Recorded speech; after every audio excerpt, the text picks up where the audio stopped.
Bonjour et bienvenue dans La Parole aux experts, l'émission du Club des acteurs de la performance publique. La transformation numérique de l'État est en marche, est une réalité dont bénéficient nos concitoyens dans leur démarche quotidienne. Pourtant, beaucoup reste à faire. Tous les acteurs du secteur sont d'accord sur ce point. Il faut encore renforcer et accélérer cette transformation numérique. Pour en parler avec nous, Stéphane Chantalou, bonjour. Bonjour. Vous êtes directeur de BMC France. Alors peut-être déjà un mot sur la notion d'État numérique. Comment est-ce que vous la définiriez, cette notion d'État numérique?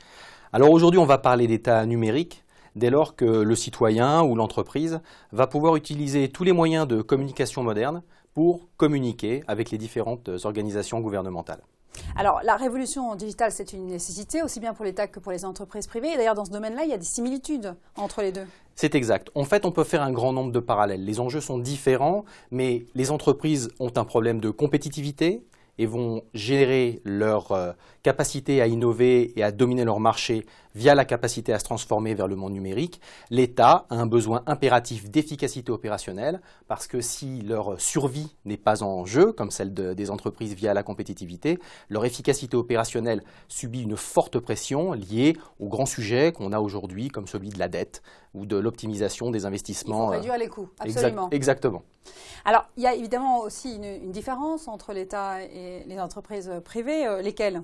Alors aujourd'hui, la plus grosse différence, c'est la différence liée au poids du législateur. D'accord ? On a parlé beaucoup en France de la notion de cloud souverain. Aujourd'hui, l'État subit un certain nombre de contraintes qui sont différentes de celles des entreprises dans la gestion des données des différents usagers, des différents citoyens ou dans la capacité qu'ils vont avoir à communiquer avec l'extérieur, le monde compétitif, j'allais dire. Et il y a aussi une forte pression sur les budgets, mais ça, j'imagine que c'est un peu pareil pour tout le monde. Alors c'est pareil pour tout le monde, mais je dirais que c'est encore plus vrai aujourd'hui dans le cas des organisations gouvernementales, parce que les budgets dans les entreprises peuvent être éventuellement réalloués en fonction de priorités business. Là, l'État a une pression considérable sur l'optimisation de ses investissements et doit résoudre une équation, j'allais dire, a priori insoluble, accélérer sa transformation, faire de plus en plus avec moins. Et pour ça, il faut innover.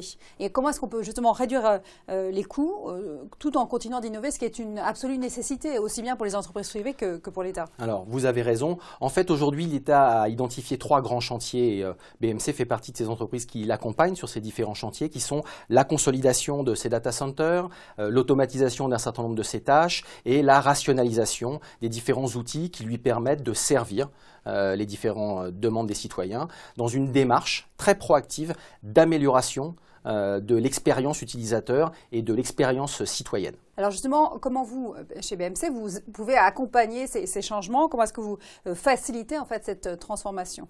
Alors chez BMC, on a identifié 6 grands chantiers à travailler avec nos clients, d'ailleurs qu'ils soient publics ou privés, pour faciliter cette transformation. Ils sont plutôt de 2 ordres. Un qui est très orienté vers l'utilisateur final et un autre qui est plutôt orienté vers la technologie et ce qui supporte les initiatives vis-à-vis de l'utilisateur final. Donc dans un premier temps, la nécessité d'offrir une vraie expérience intuitive à l'utilisateur, la capacité d'anticiper ses besoins sur la base de la maîtrise des différentes informations qui sont mises à sa disposition, et enfin la capacité à mettre sur le marché auprès des citoyens des applications de nouvelle génération. Et l'autre catégorie? Alors l'autre catégorie est plutôt orientée vers la technologie et vers ce qui supporte ces initiatives. Là, on va parler d'automatisation intelligente et flexible, d'optimisation des coûts d'infrastructure et enfin de respect des différentes contraintes liées à la conformité.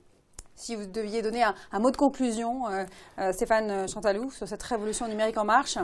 Aujourd'hui, dans le monde dans lequel on vit est complètement cloud, social et mobile. Il reste encore un long chemin à parcourir différentes organisations gouvernementales pour ce faire. BMC se propose de les accompagner dans cette transformation en mettant en place des moyens de communication avec leurs usagers qui permettent cette expérience intuitive, de tirer parti des différentes informations et de proposer cette nouvelle expérience de communication avec l'État qui s'appuie sur les nouvelles technologies et les nouveaux usages, puisqu'on parlait du social et du mobile.